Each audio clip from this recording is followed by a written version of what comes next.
আসসালামু আলাইকুম রহমতুল্লাহ বরকাতু। আজকে শুক্রবার 11:30টার দিকে চরকবর মাদ্রাসার প্রখ্যাত আলিম শায়েখ হেলাল উদ্দিন সাহেব তিনি ইন্তেকাল করেছেন।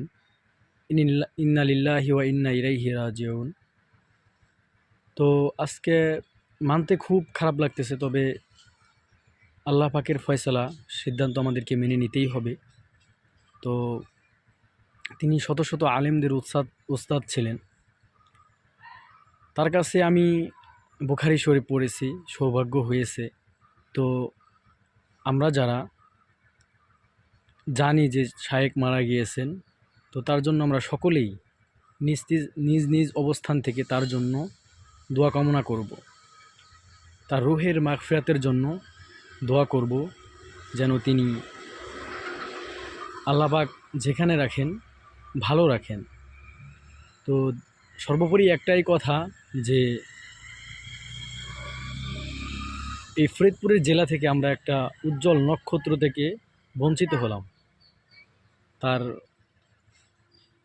এলিম থেকে আমরা বঞ্চিত হলাম। তিনি হয়তো আর দর্স দিতে পারবেন না, তবে যারা দর্স পেয়েছেন তাদের জন্য তারা অনেক দোয়া করবেন, তার জন্য খুব করে দোয়া করবেন। আর জানাজার নামাজ কখন হবে এটা আপনাদেরকে জানিয়ে দেওয়া হবে পোস্টের মাধ্যমে।